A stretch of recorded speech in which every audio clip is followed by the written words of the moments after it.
আবাৰ প্ৰথম কথা শেষ কথা চূড়ান্ত কথা যদি অত্যাচাৰ বন্ধ কৰিবলৈ সৰকাৰি ব্যবস্থা গ্ৰহণ নকৰে আমি এবিএমছুৱে নতুন দিল্লীৰ যন্তৰ মন্তৰলৈকে আমি ব্যাপক গণতান্ত্ৰিক প্ৰতিবাদ কৰি তুলিবলৈ বাধ্য হ'ম আৰু আমি সৰ্বস্তৰত অসমৰ গণতন্ত্ৰত বিশ্বাসী সংবিধানত বিশ্বাসী আইনৰ শাসনত বিশ্বাসী জনগণক এই অন্যায় আৰু অত্যাচাৰৰ বিৰুদ্ধে সবলভাৱে মাত মাতিবলৈ আহ্বান জনাইছো আবার প্রথম কথা শেষ কথা চূড়ান্ত কথা বৈধ ভারতীয় নাগরিকক এইখন অসমত কোনো জাতি উগ্র জাতীয়তাবাদী দল সংগঠন নামধারী একাংশ নেতাক আমি অত্যাচার কৰিবলৈ নিদিও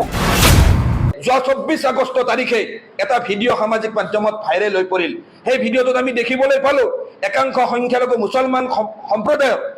শ্ৰমিকক আঁঠু কৰাই বিভিন্ন শ্লোগান দিবলৈ বাধ্য কৰোৱা হৈছে আৰু সেই বাধ্য কৰাই থকা অৱস্থাত তেওঁলোকক বহুত বৰ্বৰভাৱে নিৰ্দয়ভাৱে মাৰপিট কৰা হৈছে সেই ঘটনাৰ আৰম্ভণি সমগ্ৰ অসমতে প্ৰতিক্ৰিয়া সৃষ্টি হ'ল কিন্তু সেই প্ৰতিক্ৰিয়াৰ পিছতে শিৱসাগৰৰ আৰক্ষী অধীক্ষক আৰু জিলা আয়ুক্ত ডাঙৰীয়াই সংবাদমেলৰ জৰিয়তে তেখেতসকলে স্পষ্ট কৰি দিলে যে এই ভিডিঅ'টো শিৱসাগৰ বা অসমৰ কোনো ঠাইতে সংঘটিত হোৱাৰ কোনো তথ্যপাতি তেখেতসকলৰ হাতত মজুত নাই এই ভিডিঅ'টো পুৰণি ভিডিঅ' বুলি তেখেতসকলে স্পষ্ট কৰিলে এই বিষয়ত অসমৰ জনগণে প্ৰতীয়মান গ'ল যে এই ভিডিঅ'টো কিজানি পুৰণি ভিডিঅ' কিন্তু যোৱা 26 আগষ্ট তাৰিখে যেতিয়া চৰাইদেউৰ মথুৰাপুৰ আৰক্ষী থানাৰ পৰা মথুৰাপুৰ আৰক্ষী থানাৰ অন্তৰ্গত মৈদামত এটা চৰকাৰী খণ্ডৰ যি বিল্ডিঙত কৰ্মৰত হৈ থকা 15 জন শ্ৰমিক তাৰ 9 জন শ্ৰমিক বৰপেটা জিলাৰ 6 জন শ্ৰমিক গোৱালপাৰা জিলাৰ তেওঁলোকে জীৱনলৈ পলাই যেতিয়া ঘৰ পালে তেতিয়া গোটাই কথা ৰাজহুৱা হৈ পৰিল আমি এবিএমছৰ সজাতি দলে যোৱা 24 আগষ্ট তাৰিখে ৰাতি 10:30 বজাত চৰাইদেউৰ মথুৰাপুৰ আৰক্ষী থানাৰ অন্তৰ্গত সেই মৈদামৰ যিটো এটা কনষ্ট্ৰাকশ্যনৰ কাম চলি আছিল সেই কনষ্ট্ৰাকশ্যনৰ কামটো চলি আছিল শিৱসাগৰ জিলা বিজেপিৰ সভাপতি ময়ূৰ বৰগোহাঁইৰ নামত আৰু সেই ময়ূৰ বৰগোহাঁই ৰাতিৰ ভিতৰতে উক্ত শ্ৰমিকসকলক যি আক্ৰমণৰ ঘটনা সংঘটিত কৰিলে যি শ্ৰমিকসকলে সেই উক্ত স্থানত আক্ৰমণৰ বলি হৈ তাৰ পৰা পলাই গৈ গোটেই ৰাতি পাহাৰৰ জংগলত থাকি তাৰ পৰা কোনোমতে জীৱন লৈ আহি যেতিয়া ঘৰলৈ আহি উপস্থিত হ'ল সেই শ্ৰমিকসকলৰ বৰপেটা স্থিত মন্দিয়াৰ সত্ৰ গণনাৰ বাসগৃহত আমি এবিএমছ সশৰীৰে উপস্থিত হৈছিলোঁ কালি উপস্থিত হৈ উক্ত শ্ৰমিকসকলৰ মুখেৰে যি ঘটনাৰ বিৱৰণী শুনিছোঁ উক্ত ঘটনাৰ বিৱৰণী আমাক হতচকিত কৰি তুলিছে আজি আমি গুৱাহাটী প্ৰেছ ক্লাবত এই সংবাদমেলৰ জৰিয়তে অসমৰ মাননীয় মুখ্যমন্ত্ৰী ডাঙৰীয়া আৰু অসম আৰক্ষীৰ সঞ্চালক প্ৰধান ডাঙৰীয়াক আমি প্ৰশ্ন উত্থাপন কৰিছোঁ যে কেনেকৈ বৰপেটা আৰু গোৱালপাৰাৰ সংখ্যালঘু সম্প্ৰদায়ৰ 15 জন শ্ৰমিকক চৰাইদেউৰ মথুৰাপুৰ থানাৰ অন্তৰ্গত মৈদামৰ কনষ্ট্ৰাকশ্যনৰ কাম চলি থকা অৱস্থাত শিৱসাগৰ জিলা বিজেপিৰ সভাপতি ময়ূৰ বৰগোহাঁইৰ নেতৃত্বত প্ৰাণে মাৰিবলৈ কিয় চেষ্টা কৰা হ'ল কিয় সেই শ্ৰমিকসকলৰ ওপৰত বিভিন্ন পাইপেৰে বিভিন্ন অস্ত্ৰেৰে আক্ৰমণ কৰা হ'ল কিয় সেই শ্ৰমিকসকলক মাৰধৰ কৰি আঁঠু কৰাই সেই শ্ৰমিকসকলৰ দ্বাৰা বিভিন্ন শ্লোগান কিয় দিবলৈ বাধ্য কৰোৱা হ'ল কিয় সেই শ্ৰমিকসকলক শিৱসাগৰ সেই চৰাইদেউৰ পৰা কিয় খেদি পঠিওৱা হ'ল অসম আৰক্ষীয়ে ক'ত আছিল শিৱসাগৰ আৰক্ষী ক'ত আছিল চৰাইদেউ আৰক্ষী ক'ত আছিল সেই প্ৰশ্ন আমি উত্থাপন কৰিছোঁ পৰৱৰ্তী সময়ত উক্ত শ্ৰমিকসকলৰ ভিতৰৰে ৰাজিবুল হক নামৰ এজন শ্ৰমিকে গোটেইকেইজন শ্ৰমিকৰ হৈ যেতিয়া বৰপেটা সদৰ আৰক্ষী থানাত এজাহাৰ দাখিল কৰিবলৈ গৈছিল প্ৰথম অৱস্থাত বৰপেটা সদৰ আৰক্ষী থানাই এজাহাৰখন ল'বলৈ অমান্তি হৈছিল যোৱা পৰহিৰ দিনটোত যিহেতু বিধানসভাত অসমৰ বিধায়ক অখিল গগৈ ডাঙৰীয়াই বিষয়টো উত্থাপন কৰিলে তাৰপিছত যোৱাকালি বৰপেটা আৰক্ষীয়ে গোচৰটো তেখেতসকলে গ্ৰহণ কৰিছে কিন্তু আজি আমি অসমৰ মুখ্যমন্ত্ৰী আৰু অসমৰ আৰক্ষীৰ সঞ্চালক প্ৰধান জিপি সিং ডাঙৰীয়াক প্ৰশ্ন কৰিছোঁ যিখন শিৱসাগৰত আমি দেখিবলৈ পাইছোঁ প্ৰত্যেক দিনে আৰক্ষীয়ে ৰোড মাৰ্চ কৰিছে ৰোড মাৰ্চ কৰিছে বিভিন্ন ধৰণৰ সজাগতামূলক কাৰ্যসূচী লৈছে সেইখন শিৱসাগৰ সেইখন চৰাইদেউ অসম আৰক্ষীৰ নাকৰ সন্মুখত কেনেকৈ শিৱসাগৰ জিলা বিজেপিৰ সভাপতি ময়ূৰ বৰগোহাঁইয়ে এনেকৈ শ্ৰমিকসকলক এনেকৈ অসমত জাতীয় সংঘাত সাম্প্ৰদায়িক সংঘাত লগাৰ উদ্দেশ্যেৰে মাৰধৰ কেনেকৈ কৰিব পালে উক্ত ঘটনাৰ ভিডিঅ' অসম চৰকাৰৰ হাতত মজুত আছে উক্ত ময়ূৰ বৰগোহাঁইৰ বিৰুদ্ধে বৰপেটা সদৰ আৰক্ষী থানাত এজাহাৰ দাখিল হৈছে এতিয়ালৈকে কিয় শিৱসাগৰ জিলা বিজেপিৰ সভাপতি ময়ূৰ বৰগোহাঁইক কিয় গ্ৰেপ্তাৰ কৰা হোৱা নাই এই প্ৰশ্ন আমি উত্থাপন কৰিছোঁ আমি বৰপেটাৰ সত্ৰ গণনাত উক্ত শ্ৰমিকসকলৰ বাসগৃহত গৈ সেই শ্ৰমিকসকলৰ পিঠিত যিসমূহ কোব দেখিছোঁ আমি সেই কোবসমূহ আচলতে সেই শ্ৰমিকসকলৰ পিঠিত পৰা নাই সেই কোব পৰিছে অসমৰ বৰ্তমানৰ মুখ্যমন্ত্ৰী হিমন্ত বিশ্ব শৰ্মা ডাঙৰীয়াই যেতিয়া মুখ্যমন্ত্ৰী হিচাপে শপত লৈছিল, যেতিয়া তেখেতে কৈছিল যে আইনৰ দ্বাৰা প্ৰতিষ্ঠিত ভাৰতৰ সংবিধান তেখেতে ৰক্ষা কৰিব, অসমৰ সকলো শ্ৰেণীৰ জনগণৰ লগত তেখেতে ন্যায় প্ৰতিষ্ঠা কৰিব, সেই বাক্যকেইটাৰ প্ৰত্যেকটা শব্দৰ ওপৰত সেই কোব কেইটা পৰিছে। সেই কোব কেইটা পৰিছে আজি অসমৰ বৰ্তমানৰ আৰক্ষী সঞ্চালক প্ৰধান GP সিং ডাঙৰীয়াই বাৰে বাৰে যে দম্বালি মাৰি থাকে যে অসমত আইনৰ শাসন প্ৰতিষ্ঠা হৈছে, সেই আইনৰ শাসনৰ প্ৰত্যেকটা বাক্যৰ ওপৰত সেই কোব কেইটা পৰিছে। সেই কোব কেইটা পৰিছে ভাৰতৰ সংবিধানৰ ওপৰত। সেই কোব কেইটা পৰিছে ভাৰতৰ সংবিধানে যে প্ৰত্যেকজন নাগৰিকক ভাৰতৰ চুকে কোণে ঘূৰি জীৱন জীৱিকা অৰ্জনৰ যি অধিকাৰ প্ৰদান কৰিছে, সেই অধিকাৰৰ ওপৰত আমি ABMC প্ৰশ্ন কৰিছো। আজি 1988 চনত এইখন অসমত প্ৰৱেশ কৰা হিন্দু বাংলাদেশীক এইখন চৰকাৰে কাৰ জৰিয়তে নাগৰিকত্ব প্ৰদান কৰিলে, সেই বিষয়ক লৈ কোনো প্ৰতিক্ৰিয়া নাই, কোনো আন্দোলন নাই। কিন্তু 1951 চনৰ লিগেচি থকা, 1951 চনৰ NRC থকা, 1971 চনৰ ভোটাৰ লিষ্ট থকা প্ৰকৃত ভাৰতীয় নাগৰিকৰ সতি সম্পত্তি আজি শিৱসাগৰলৈ কৰ্মৰ সন্ধানত যোৱাৰ পিছত সেই শিৱসাগৰত বা চৰাইদেউত সেই শ্ৰমিকসকলক তাৰ পৰা মাৰপিট কৰি পঠাই দিয়া হ'ল। কিয়? Only because of Muslim identity. আমি প্ৰশ্ন কৰিছো, আজি যিসমূহ দল সংগঠনে আজি শিৱসাগৰত উজনি অসমত যি মিয়া তথাকথিত মিয়া খেদোৱা অভিযান চলাইছে, সেই সকলোকে আমি এটা কথা ক'ব বিচাৰিছো যে আপোনালোকে যিবিলাক কথা কৈ আছে, যিবিলাক কাম কৰি আছে,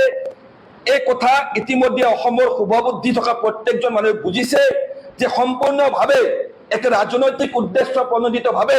অসমৰ বৰ্তমানৰ মুখ্যমন্ত্ৰী ডক্টৰ হিমন্ত বিশ্ব শৰ্মাৰ ৰাজনৈতিক ভৱিষ্যত সুৰক্ষিত কৰিবলৈ যি এক পৰিকল্পনা চলিছে, যি ষড়যন্ত্ৰ চলিছে, সেই ষড়যন্ত্ৰৰ অংশ হিচাপে আজিৰ তাৰিখত আপোনালোকে অসমত সাম্প্ৰদায়িক সংঘাত সৃষ্টিৰ উদ্দেশ্যে উজনি অসমৰ পৰা বিভিন্ন সংখ্যালঘু মুছলমান সম্প্ৰদায়ৰ শ্ৰমিকসকলৰ ওপৰত অন্যায় আৰু অত্যাচাৰ আৰম্ভ কৰিছে। আমি আহ্বান জনাইছো যে যিকোনো মূল্যৰ বিনিময়ত অসমখন ৰক্তাক্ত কৰিবলৈ এই শক্তিসমূহে যে চেষ্টা কৰিছে, এই চেষ্টা বন্ধ হ'ব লাগে। এইখন অসমত আইনৰ শাসন প্ৰতিষ্ঠা হ'ব লাগে। এইখন অসমত যি নাৰী নিৰ্যাতনৰ ঘটনা সংঘটিত হৈছে, এই নাৰী নিৰ্যাতনৰ ঘটনা বন্ধ হ'ব লাগে। কিন্তু আমি দেখিবলৈ পাইছো যে অসমৰ বৰ্তমানৰ মুখ্যমন্ত্ৰী ডক্টৰ হিমন্ত বিশ্ব শৰ্মা ডাঙৰীয়াই যিবিলাক কথা বতৰা আৰম্ভ কৰিছে, সেইবিলাক সম্পূৰ্ণ আনপ্ৰেচিডেণ্টেড ঘটনা। এইবিলাক কথা বিগত দিনত অসমত কোনো মুখ্যমন্ত্ৰীয়ে কেতিয়াও বিধানসভাৰ মজিয়াত বা বিধানসভাৰ বাহিৰত কৈ পোৱা নাই। কিন্তু সেইবিলাক কথা যে তেখেতে নিজেই ইয়াত কোৱা আৰম্ভ কৰিছে। আমি ABMC স্পষ্টকে কৈছো যে ABMCয়ে শৰৎচন্দ্ৰ চাউলুং চুকাফাই যি বৰ অসমৰ জাতীয়তাবাদৰ কথা কৈছিল, সেই জাতীয়তাবাদ প্ৰতিষ্ঠা কৰাৰ ধাৰণাত বিশ্বাস কৰে। কিন্তু অসমৰ বৰ্তমানৰ মুখ্যমন্ত্ৰী ডক্টৰ হিমন্ত বিশ্ব শৰ্মা ডাঙৰীয়াই যেতিয়াই মুখ্যমন্ত্ৰী হিচাপে শপত লৈছিল, তেতিয়াৰে পৰা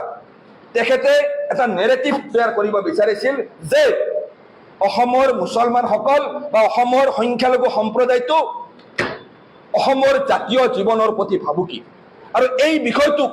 জনমানসত তুলি ধৰিবলৈ তেখেতে বিভিন্ন সময়ত বিভিন্ন বক্তব্য প্ৰদান কৰি আছে। আৰু আজিৰ তাৰিখত অসমত যিসমূহ দল সংগঠনে তথাকথিত সেই মিয়া খেদোৱা অভিযানৰ নামত সংখ্যালঘু মুছলমান যিখিনি খাটি খোৱা মানুহক অন্যায় অত্যাচাৰ কৰি আছে,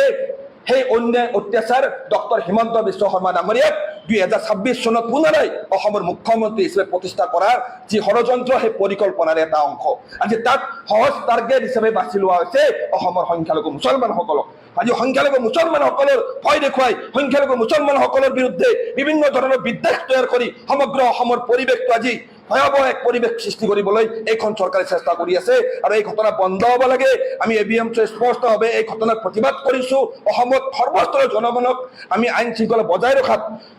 সকলোৱে যাতে আগবাঢ়ি আহে তাৰ কাৰণে আমি আহ্বান জনাইছো। আৰু এই অন্যায়, এই নিৰ্যাতন বন্ধ নহ'লে আমি অনাগত দিনত এই অন্যায় আন্দোলনৰ বিৰুদ্ধে নতুন দিল্লীৰ যন্তৰ মন্তৰতো ব্যাপক গণতান্ত্ৰিক আন্দোলন গ্ৰহণ কৰিবলৈ বাধ্য হ'ম। কথা স্পষ্ট। আমি এই সংবাদমেলৰ জৰিয়তে আমি প্ৰশ্ন উত্থাপন কৰিছো আমি অসমৰ অন্যতম বলিষ্ঠ জাতীয় সংগঠন সদৌ অসম ছাত্ৰ সন্থাৰ সভাপতি সম্পাদকলৈ যে অসম আন্দোলন সদৌ অসম ছাত্ৰ সন্থাৰ নেতৃত্বত এইখন অসমত সুদীৰ্ঘ 6টা বছৰ চলিছিল। তাৰ পৰৱৰ্তী সময়ত সদৌ অসম ছাত্ৰ সন্থাৰ নেতৃত্বতে অসমত অসম চুক্তি হৈছিল। অসম চুক্তিয়ে 1971 চনত 25 মাৰ্চৰ মাজনিশালৈকে প্ৰত্যেকজন নাগৰিকক বৈধ ভাৰতীয় নাগৰিক হিচাপে লীগ প্ৰতিষ্ঠা কৰিছে বা ঘোষণা কৰিছে, কিন্তু আজি সদৌ অসম ছাত্ৰ সন্থাই 1971 চনৰ 24 মাৰ্চ বা 25 মাৰ্চৰ আগৰ যিখিনি মানুহ এইখন অসমত আছে, সেই মানুহখিনিৰ অধিকাৰক লৈ শক্তিশালীভাৱে মাত মতা আমি দেখিবলৈ পোৱা নাই। আজি শিৱসাগৰত যি 15 জন শ্ৰমিক, 9 জনৰ ঘৰ বৰপেটা জিলাত, 6 জনৰ ঘৰ গোৱালপাৰা জিলাত, সেই শ্ৰমিকসকলে যে পিঠিত কোবাই ফালি দিয়া হ'ল, সেই শ্ৰমিকসকলৰ একজন শ্ৰমিকৰ কোনোবা বসতি 1971 চনত আগত বা 71 চনৰ পিছত আপোনালোকে ক'ব পাৰিব নেকি? সেই প্ৰশ্ন আমি উত্থাপন কৰিছো। সেই প্ৰত্যেকজন নাগৰিক, সেই প্ৰত্যেকজন শ্ৰমিক বৈধ ভাৰতীয় নাগৰিক, প্ৰত্যেকজন শ্ৰমিকৰ হাতত 1971 চনৰ পূৰ্বে অসমত বসবাস কৰা তথ্য প্ৰমাণ আছে। সেই শ্ৰমিকসকলৰ অধিকাৰক লৈ সদৌ অসম ছাত্ৰ সন্থাই কিয় মাত মতা নাই, সেই প্ৰশ্ন আমি ABMC উত্থাপন কৰিছো। কাৰণ অসম চুক্তিটো আমি কৰা নাছিলো, অসম আন্দোলনটো আমি কৰা নাছিলো। হয়, আমি ABMC বা অসমৰ সৰ্বস্তৰৰ জনগণে অসম চুক্তিক সমৰ্থন কৰিছে, আৰু অসমৰ যি বিদেশী সমস্যাৰ কথাখিনি বাৰে বাৰে আলোচনা হৈ আছে, এই আলোচনা তেতিয়াই সফল হ'ব যেতিয়া অসম চুক্তিখন আখৰে আখৰে ৰূপায়ণ কৰা হ'ব, আৰু তাত আমাৰ 100% সমৰ্থন থাকিব। কিন্তু আমি ক'বলৈ বাধ্য হৈছো, এইখন চৰকাৰৰ দিনত কোনো এটা জাতি জনগোষ্ঠী সুৰক্ষিত নহয়, কোনো এটা জাতি জনগোষ্ঠীৰ জাতীয় ভৱিষ্যত সুৰক্ষিত নহয়। আজি 6 জনগোষ্ঠীৰ জনজাতিকৰণ তল পৰি থাকিল, 6 নং দফা ৰূপায়ণ কি হ'ল? এই প্ৰশ্নবিলাক যেতিয়া ৰাইজে উত্থাপন কৰিবলৈ চেষ্টা কৰে, গুৱাহাটী কৃত্ৰিম বানপানী, গোটেই অসমৰ বানপানীৰ কথা যেতিয়া উত্থাপন কৰিবলৈ জনগণে আৰম্ভ কৰে, তেতিয়াই অসমৰ মুখ্যমন্ত্ৰী ডাঙৰীয়াই হিন্দু মুছলমানৰ বিষয়খিনিত ওপৰলৈ উঠাই দি জনগণক উক্ত ইছ্যুসমূহৰ পৰা বাইন ডাইভাৰ্ট কৰাৰহে কাম তেখেতে কৰি আছে। তো আমি আজি সংবাদ মাধ্যমৰ জৰিয়তে এইখিনি কথাই আপোনালোকৰ জৰিয়তে স্পষ্ট কৰিব বিচাৰিছো। আমাৰ প্ৰথম কথা, শেষ কথা, চূড়ান্ত কথা, বৈধ ভাৰতীয় নাগৰিকক এইখন অসমত কোনো জাতি উগ্ৰ জাতীয়তাবাদী দল সংগঠন নামধাৰী একাংশ নেতাক আমি অত্যাচাৰ কৰিবলৈ নিদিওঁ। যদি অত্যাচাৰ বন্ধ কৰিবলৈ চৰকাৰী ব্যৱস্থা গ্ৰহণ নকৰে, আমি ABMCয়ে নতুন দিল্লীৰ যন্তৰ মন্তৰলৈকে আমি ব্যাপক গণতান্ত্ৰিক প্ৰতিবাদ কৰি তুলিবলৈ বাধ্য হ'ম। আৰু আমি সৰ্বস্তৰত অসমৰ গণতন্ত্ৰত বিশ্বাসী, সংবিধানত বিশ্বাসী, আইনৰ শাসনত বিশ্বাসী জনগণক এই অন্যায় আৰু অত্যাচাৰৰ বিৰুদ্ধে সবলভাৱে মাত মাতিবলৈ আহ্বান জনাইছো।